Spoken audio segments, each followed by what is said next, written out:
Hello, and welcome back to the Darkness Underneath podcast. Although this is not a normal episode, this is a group of panels that explains why the Iceman was full of shit.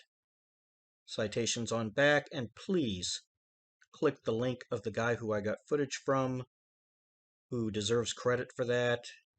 I stole a little bit of his footage, and I want you to click his link so he gets more hits. He deserves it. People don't seem to know what the Iceman was actually convicted for, and it was not contract murder. He was a serial killer who ran a group of uneducated rubes, basically, not a group of tough guys with reputations. He then shot and killed about 5 of them, and he was arrested for being a blabbermouth and talking to a undercover cop whom he didn't even know that well about how he would be willing to murder for money. So let's start with the only pieces of evidence which really aren't evidence that the Iceman worked for Demeo. There's a mob associate who claims that he saw them together about 46 years ago, and that's not evidence because he didn't work for Demeo, wasn't around Demeo much, and people confabulate all the time. It's why single eyewitnesses are considered weak evidence in court. Memory is poor, especially after 45 years. Unless you have a sustained interaction, of course, or unless it was a really important memory for you, of course. And I doubt that was the case with this guy if he really believes what he said and isn't lying. Next, the Iceman claimed to be the Forrest Gump of hitmen. Galante, I apologize if I butcher any names. There was no reports of any large Polish guy there. Usually they were using Italians who were looking to make their bones. Roy was very unusual for using non-Italians, but we don't have any evidence that he even worked for Roy. And then he claims Castellano. Okay, we know that one's not true. Sammy the Bull denies that he knew this Iceman, and they know several of the killers. It would have been guys from Gotti's own crew. He had plenty of assassins. He didn't need this guy. After Roy's death, most of his friends had turned on him and killed him, most of his closest friends. Freddy actually remained loyal to Roy. He was distraught. He was devastated. Between Roy and his brother being murdered, he was really angry, and then they were coming after him. And he testified against Roy's killers. Never mentioned the Iceman. Didn't know who the Iceman was. You'd think Rambo Iceman would be on his list of people that he would testify against if he killed Roy. Next, almost all of Demeo's crew seems to have been young guys. There are a few exceptions, but most of them were young guys without strong father ties. That includes all the main ones.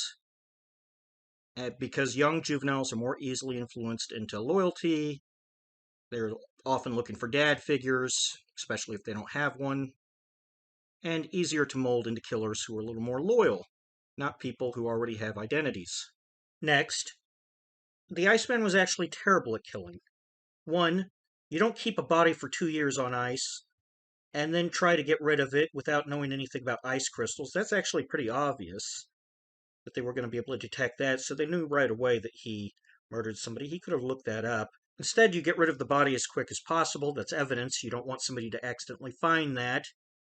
And you dismember it and dump it in a river or in a garbage dump like Roy did.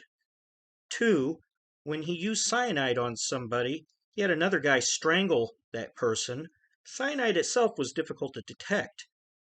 The cops were able to immediately know that the guy was murdered by the strangulation, and cyanide is 100% effective. I couldn't find any evidence of chainsaw attacks from that period. Furthermore, cave rats don't eat people. They're actually pretty docile. You don't find human-eating rats in caves. Nor have any bodies been found in any New York caves. Most of them are too small to do something like that in. And if he had left a person alive, like he claims in his book, to film for Demeo, Demeo would have whacked him. You're supposed to kill them right away. Furthermore, Roy Demeo wasn't going to be in a car with just the Iceman looking to protect him from the Gotti crew. He's not going to deflect bullets. It's ridiculous. Even if he had a reason to trust this Iceman and he was in his crew. At his weakest, this is his weakest, he would have had Henry Borelli around him, the Gemini twins, it worked for him since the beginning, both all these guys, and Freddy. Well, I should say maybe Freddy, but he was teaching Freddy how to kill. And of course, Roy Demeo himself had a shotgun on him at all times and was paranoid, popping pills. And he had practiced throwing that up immediately at the first sign of a threat. So you're going to get through all those guys? Maybe if you're really fast with an automatic weapon or a semi-automatic weapon and you ambush them from somewhere, then try to get away from the cops after you've mass murdered all those people. Not going to happen.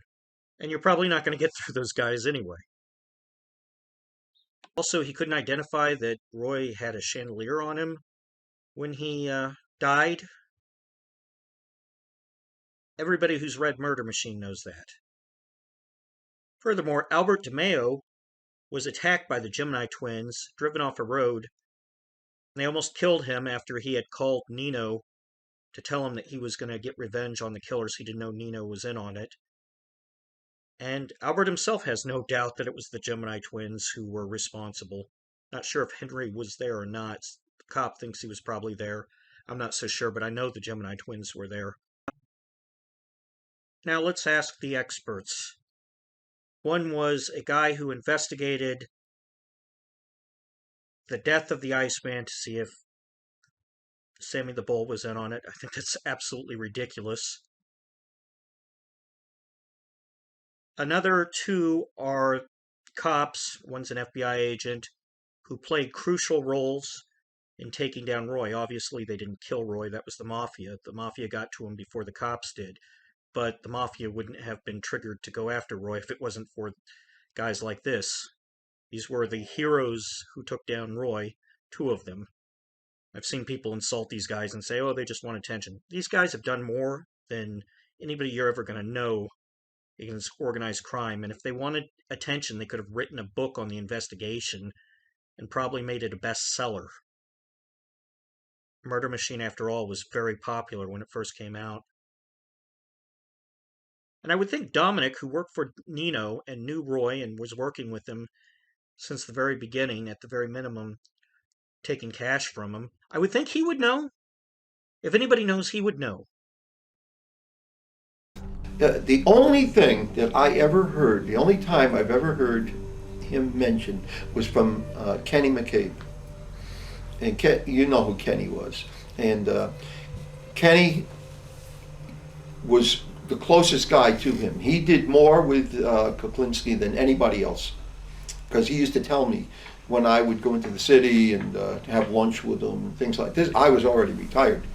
And he used to tell me, this guy is lying, but they want to believe him because he's saying things they'd like to clear and things like that. But he's, Kenny kept catching him in lies, and he never. He said he killed Roy Demeo. Yeah. Then Frank told me that he claims he killed Roy Demeo. Now we know he couldn't get within a mile of Roy Demeo, and if he did, he'd be dead.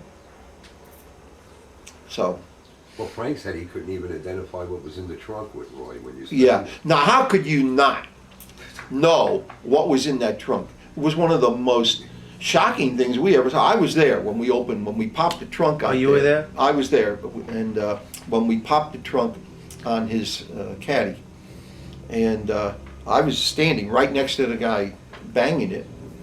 Thing pops open, right on top is a chandelier.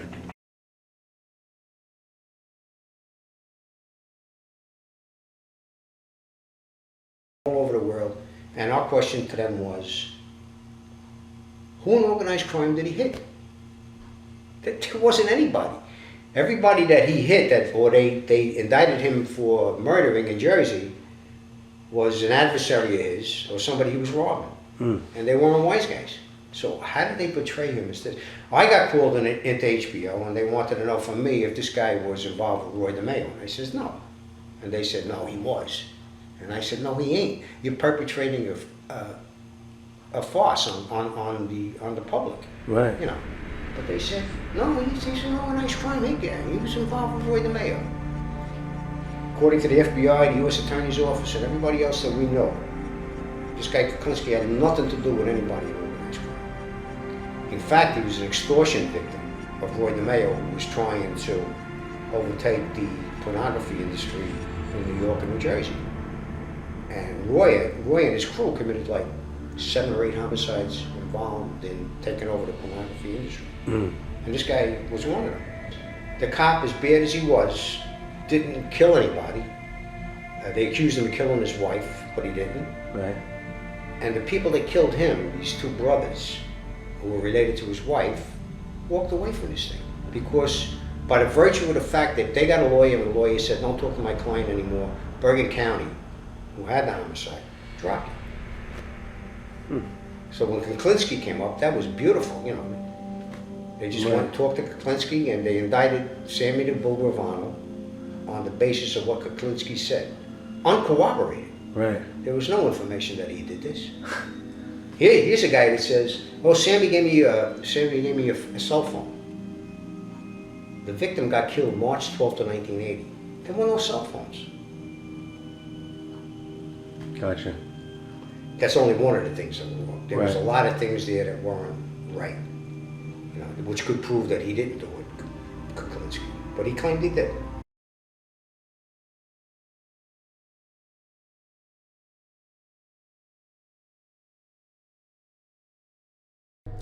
It's like that idiot, that Iceman schmuck, you know, that Sammy the Bull hired him to do a hit. The hell do we need that Pollock for? We got like 200 hitters here in Brooklyn. We need to go to Jersey and hire some idiot to do a hit? Come on. He claims to be a lot of shit. He claims in his interview on TV that he hung out at the Gemini Lounge. And believe me, he didn't hang out at the Gemini Lounge. He came there one time and bought a gun. And that's the only time he was at the fucking Gemini, you know. Because that crew would have taken him apart just for his mouth.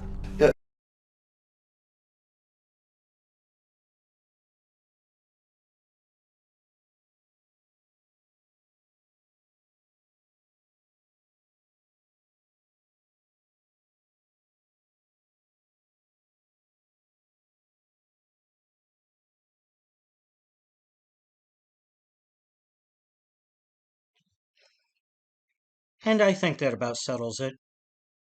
Have a good day.